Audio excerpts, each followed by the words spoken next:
مالک کائنات سے اپنے گناہوں کی معافی طلب کرنی ہے۔ میں جس بات کی طرف آپ سب کو متوجہ کرنا چاہ رہا ہوں، رمضان آ رہا ہے اور رمضان میں توبہ کرنی ہے۔ بات تو اچھی ہے، سوچ بھی اچھی ہے، ارادہ اور نیت بھی اچھی ہے، لیکن سوال یہ ہے رمضان تک ہم زندہ رہیں گے، اس کی گارنٹی کون دے گا؟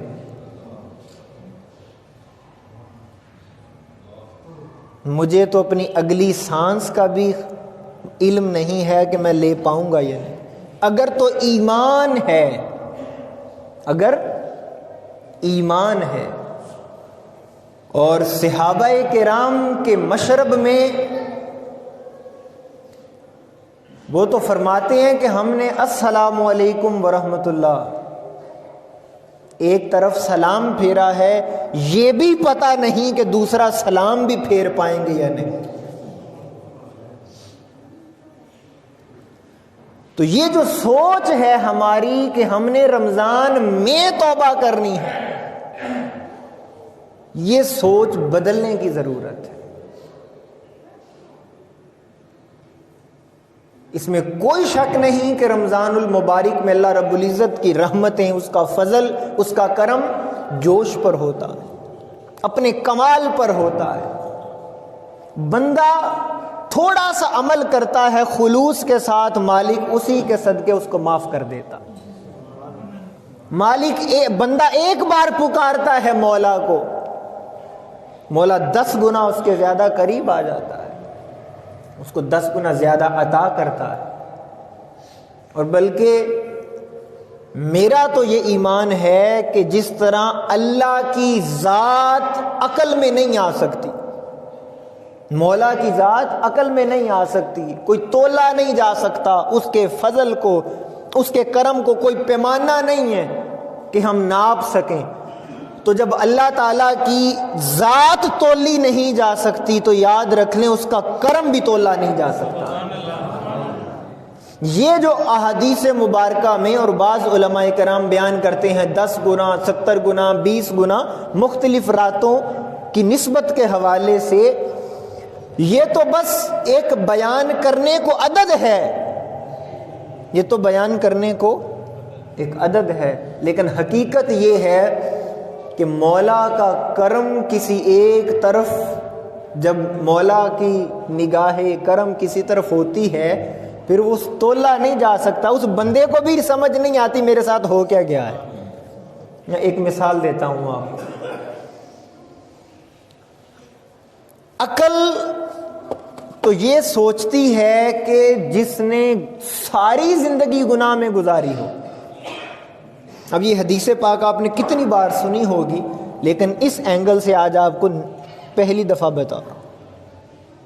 آپ تصور کریں ایک ایسی عورت جس نے ساری زندگی زنا کا کاروبار کیا،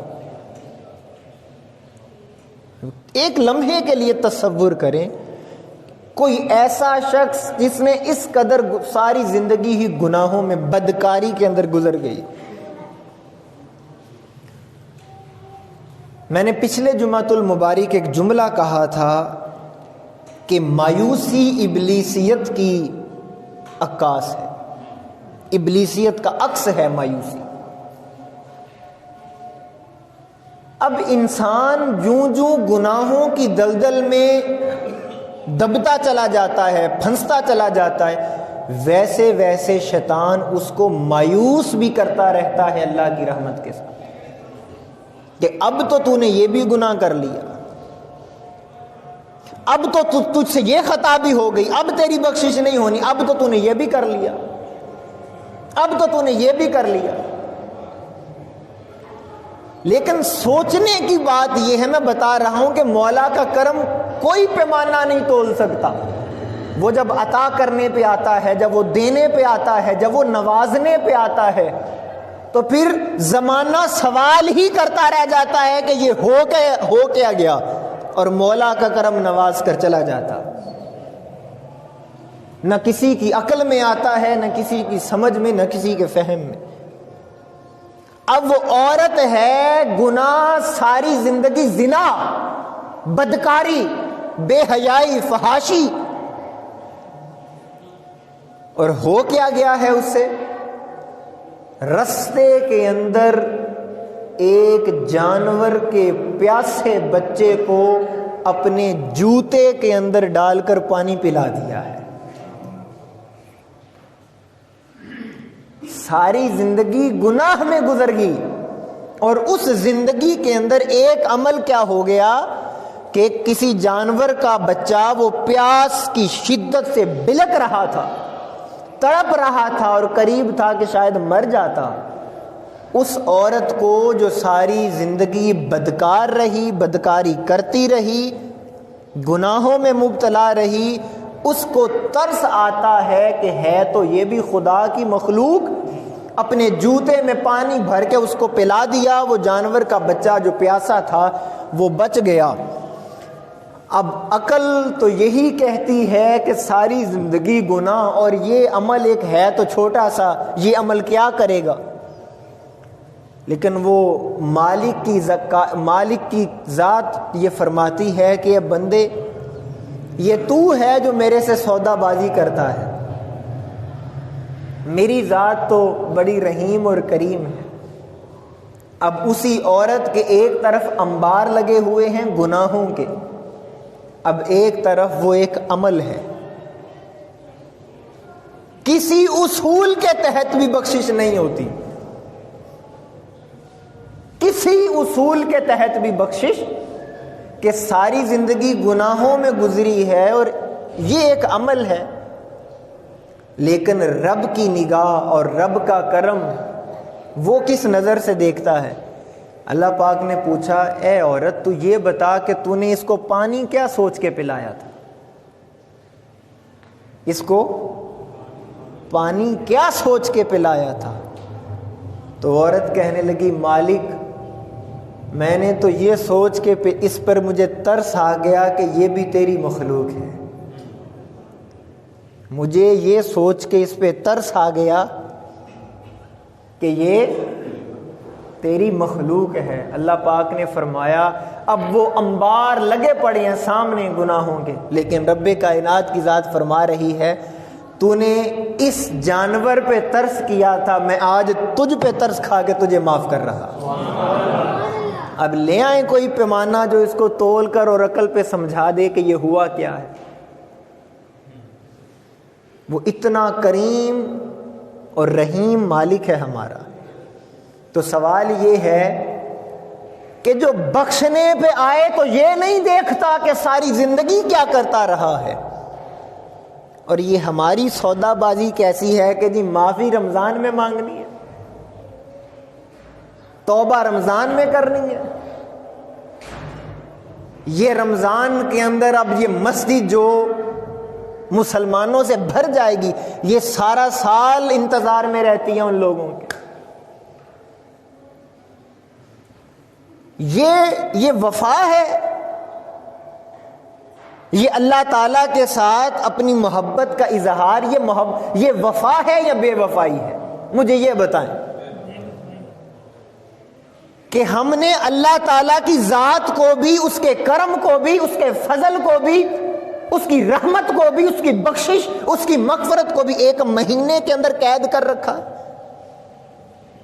اور وقت گزرنے کے ساتھ آنے والی نسلیں جب وہ اپنے والدین کو دیکھتی ہیں کہ میرا باپ سارا سال مسجد میں نہیں جاتا، رمضان کے اندر جاتا ہے، جمعہ بھی پڑھتا ہے، نماز بھی پڑھتا ہے، روزہ بھی رکھتا ہے، سحری بھی ہوتی ہے، افطاری بھی ہوتی ہے، لنگر بھی تقسیم کرتا ہے، جو سارا سال فرض نماز کے لیے نہیں جاتا، اب جمعے کے لیے بھی 20 منٹ پہلے جا کے مسجد کے اندر بیٹھا ہوا۔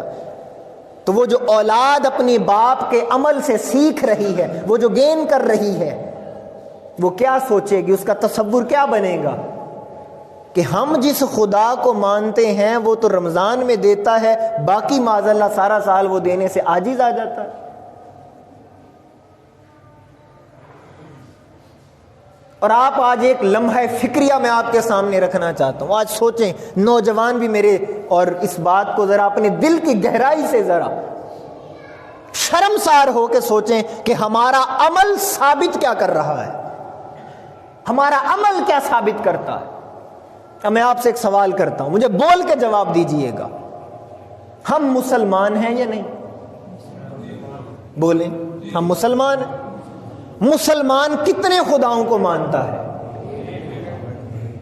بول کر جواب دینا، سب بولا ہے ایک خدا کو۔ اب آپ سب نے کہا کہ ہم ایک خدا مانتے ہیں، میں بھی ایک ہی خدا کو مانتا ہوں۔ یہاں پر کوئی بندہ بھی نہیں ہے جو کہے میں دو خدا کو مانتا ہوں۔ وہ جمعے کی نماز پڑھنے کے لیے آتا ہے یا نہیں، خدا ایک ہی مانتا۔ جب اسے پوچھا جائے گا کتنے خدا مانتے ہو تو جواب کیا آئے گا؟ کتنے۔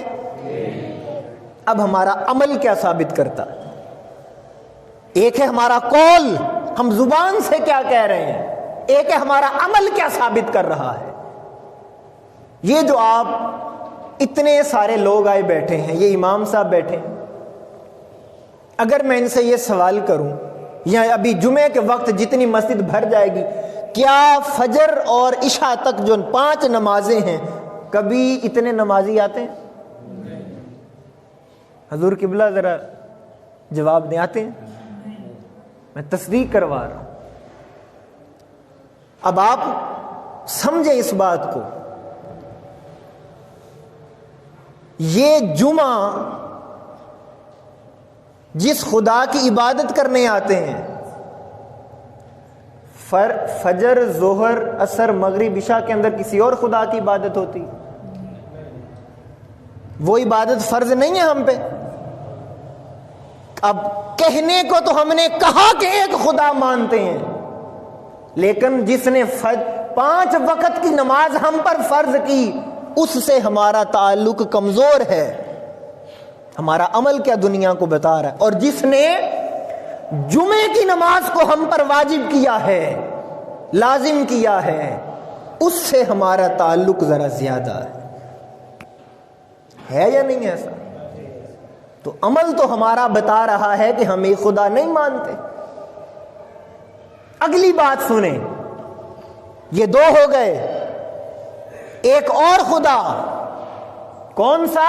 جس نے کہا کہ نماز عیدین پڑھنی ہے، اور مسلمانوں کی سب سے زیادہ اس خدا سے بنتی ہے جو کہتا ہے نماز عیدین پڑھنی۔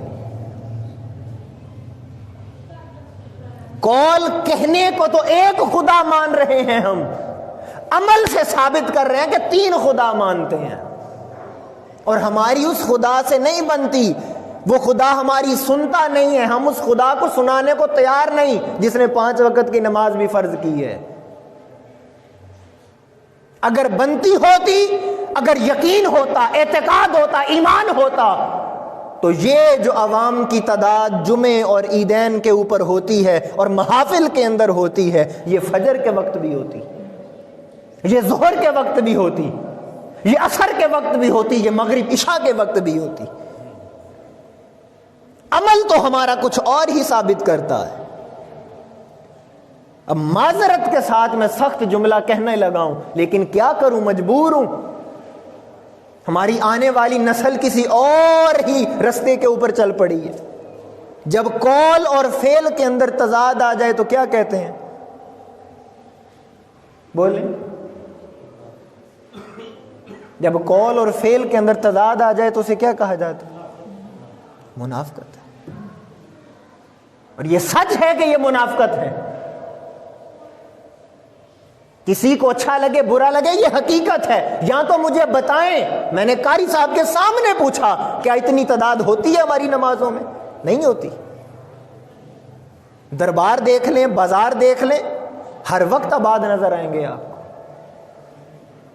اللہ کے گھر سے پیار کیوں نہیں ہے؟ اور اگر میں یہ کہوں کہ پتہ نہیں میں ہر جمعے کتنے لوگ دیکھتا ہوں جن کو اس آدھے گھنٹے کے اندر بھی نیند آ رہی ہوتی ہے۔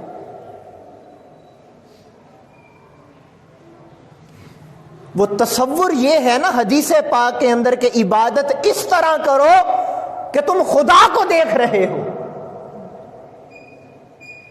چلیں ہم صحیح گناہگار ہیں، سیاہکار ہیں، وہ تصور اس مقام کے اوپر نہیں ہے، لیکن یہ تصور تو ہر کوئی کر سکتا ہے کہ خدا مجھے دیکھ رہا ہے۔ ارے یہ مولا کا کم کرم ہے کہ کسی بادشاہ کے دربار کے اندر کوئی ایک بھکاری یا منگتا کھڑا ہو اور بادشاہ اس کو دیکھ رہا، یہ کم کرم ہے۔ اور ہمارا تصور آج بھی قائم ہے کہ رمضان میں معافی مانگنی ہے، رمضان سے پہلے نہیں معافی مانگنی ہے۔ ہم نے اپنی زندگی کو رسمی طور پر رمضان کے اندر داخل کرتے ہیں۔ مجھے یہ بتائیں وہ کون سا خدا ہے جو آپ کو رمضان کے اندر تو دیکھتا ہے، پورا سال نہیں دیکھتا؟ وہ کس خدا کو مانتے ہیں آپ؟ میں جس خدا کو مانتا ہوں، میرے آقا نے مجھے جس خدا کے بارے میں بتایا ہے، وہ تو ہر وقت، ہر لمحہ، ہر گھڑی مجھے جانتا ہے۔ وہ تو ابراہیم علیہ السلام نارے نمرود میں جا رہے ہوں تو جبریل علیہ السلام آ کر کہیں کہ آپ اگر کہیں تو میں آگ بجھا دوں، اور حضرت ابراہیم علیہ السلام کہیں واپس پلٹ جا، میرا خدا مجھ سے بھی زیادہ مجھے جانتا ہے۔ ہمارا تو وہ خدا ہے۔ پھر یہ 2 نمبری، یہ ڈرامے بازی کس لیے اور کیوں؟ کس کو دکھانے کے لیے؟ اور یہ غفلت کی زندگی ہمیں لے ڈوبے گی۔ آپ کو کیا لگتا ہے کہ یہ کورونا کیا ہے؟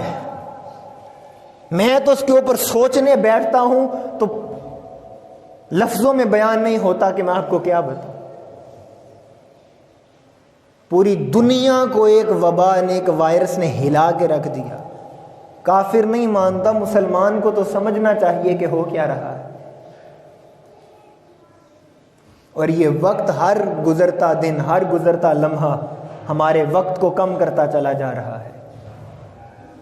اسی مسجد کے اندر کئی ختم اور کئی چہلم کے ختم تو میں نے اٹینڈ کیے، کیا وہ بھی آپ یاد کریں جو پچھلے سال رمضان کے اندر یا ہمارے ساتھ تھے، آج وہ ہمارے اندر موجود نہیں ہیں؟ کہاں گئے وہ لوگ؟ اگر ہمارا یہی تصور ہو کہ توبہ تو رمضان کے اندر ہی ہوتی ہے، تو پھر اگر کسی اور مہینے کے اندر بلاوا آ گیا تو کیا کریں گے ہم؟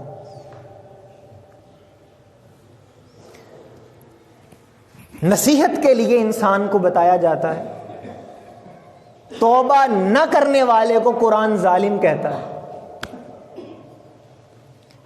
وہ حضرت ہارون الرشید کا زمانہ تھا، ہارون الرشید کا زمانہ، اور اسی دور کے اندر بہلول دانا بھی ہوئے ہیں۔ بہلول دانا تو ہارون الرشید کی جو بیوی تھی، ملکہ تھی، وہ ایک دن ہارون الرشید کے ساتھ کوئی سیر کے اوپر سیر و تفریح کے لیے جا رہے تھے تو دیکھا دریائے دجلہ کے کنارے حضرت بہلول دانا بیٹھے تھے۔ ایک مجذوب، بہت بڑے مجذوب گزرے بہلول دانا۔ وہ دریائے دجلہ کے اوپر گارے کے ساتھ گھر بناتے تھے، بنا رہے تھے۔ تو اس کی جو بیوی تھی ہارون الرشید کی، تو وہ اتری اور بہلول دانا کے پاس آئی اور کہا کہ یہ بزرگ یہ آپ کیا کر رہے ہیں؟ ہارون الرشید بھی ساتھ۔ تو حضرت بہلول دانا کہنے لگے کہ میں جنت میں گھر بنا رہا ہوں، میں جنت میں۔ تو وہ ہارون الرشید کی بیوی کہنے لگی اچھا جنت میں گھر بنا رہے ہیں، بیچتے بھی ہیں؟ کہا ہاں بیچتا ہوں۔ پھر کتنے کا بیچتے ہیں؟ اب آپ کو سمجھانے کے لیے کہ کہا ہوگا کہ 10 درہم کا۔ تو وہ ہارون الرشید کی بیوی جو ملکہ تھی، اس نے 10 درہم دیے۔ تو وہ حضرت بہلول دانا نے وہ بنایا ہوا وہ دریائے دجلہ کے اندر پھینک دیا اور کہا کہ جاؤ بیٹی تیرا جنت میں گھر ہو گیا۔ اب جو آپ کو اس سے پیغام دینے لگا ہوں نا، وہ قابل غور ہے۔ تیرا جنت میں گھر ہو گیا۔ وہ واپس آیا تو ہارون الرشید سارے راستے اس کا مذاق اڑاتا رہا کہ نادان، جنت میں ایسے گھر بنتے ہیں، تو کسی غریب کو دے دیتی اس کا بھلا ہو جاتا۔ انہوں نے کہا میرے پیسے تھے، تجھے کیا لگے، میری مرضی، جہاں مرضی خرچ کرو۔ رات ہوئی تو ہارون الرشید اپنے کمرے میں آ کے سو گیا۔ اب جب وہ اپنے کمرے کے اندر آ کے سو گیا تو اس نے ایک خواب دیکھا۔ توجہ ہے، یہ آہستہ آہستہ اس لیے سنا رہا ہوں تاکہ آپ کو یاد ہو جائے یہ سب۔ اس نے خواب دیکھا اور خواب کے اندر جنت کا نظارہ کرتا ہے، جنت کا ماحول دیکھتا ہے، اور ایک عظیم و شان محل، اور اس کے اوپر لکھا ہوا ہے زبیدہ کا گھر، اس کی بیوی کا نام، اس کا بیت الزبیدہ، زبیدہ کا گھر، ملکہ زبیدہ کا گھر، اس کا محل۔ اب جب اس نے دیکھا تو ہارون الرشید خوشی سے جانے لگا میری بیوی کا گھر ہے۔ تو وہ جو دربان تھا نا، اس نے ہاتھ سے پکڑ لیا اور جھٹکا کے کہاں، میری بیوی کا محل ہے۔ وہ کہا یہ پاکستان نہیں ہے کہ بیوی کی کمائی پہ قابض ہو جائے، یہ جس کا گھر ہے وہی جائے گا۔ تو اس نے دربان نے جب جھٹکا نا ہاتھ پکڑ کے، تو ہارون الرشید کی آنکھ کھل گئی۔ اب جب رات کو اس نے یہ نظارہ دیکھا اور آنکھ کھلی تو آدھی رات کو اپنی بیوی کو اٹھایا کہ زبیدہ چلو اسی بہلول نانا کے پاس۔ تو اس کی بیوی پوچھے خیر تو ہے، کیا بات ہے؟ کہا نہیں، اس کے پاس جانا ہے۔ تو وہ دیکھا تو اسی وقت جا کے بہلول نانا دریائے دجلہ پہ بیٹھے تھے۔ تو کہا کہ کیا کر رہے ہیں آپ؟ کہا وہی جنت میں گھر بنا رہا۔ کہا بیچتے بھی ہیں؟ کہا ہاں بیچتا ہوں۔ کتنے کا بیچتے ہیں؟ تو ایک رات پہلے 10 درہم۔ اب ہارون الرشید نے پوچھا تو کہا 10,000 درہم کا بیچتا۔ تو اس کی آنکھ باہر آ گئی ہارون الرشید کی کہ اتنی جلدی اتنا مہنگا کیسے ہو گیا۔ اب جو ہارون الرشید کا جو جملہ آپ کی دل کی تختیوں پر لکھنا چاہتا ہوں، اور اس کے اوپر ذرا زور لگا کے سبحان اللہ کہیے گا تاکہ یہ جملہ یاد ہو جائے۔ جب انہوں نے پوچھا کہ ابھی کچھ دیر پہلے، کچھ گھنٹے پہلے جب میری بیوی نے خریدا تو یہ 10 کا تھا، اب 10,000 کا ہو گیا، تو حضرت بہلول دانا نے کہا کہ ہارون الرشید جنہوں نے کل سودا کیا تھا انہوں نے بن دیکھے سودا کیا تھا، آج والے گاہک رات نظارہ کر کے آ رہے ہیں، آج والے گاہک رات نظارہ کر کے آ رہے ہیں۔ تو پتہ یہ چلا کہ جب تک دیکھا نہ ہو سودا سستا رہتا ہے۔ یہ جب تک قیامت نظر نہیں آتی، جب تک قبر میں چلے نہیں جاتے، جب تک ہماری روح پرواز نہیں ہو جاتی، سودا سستا ہے۔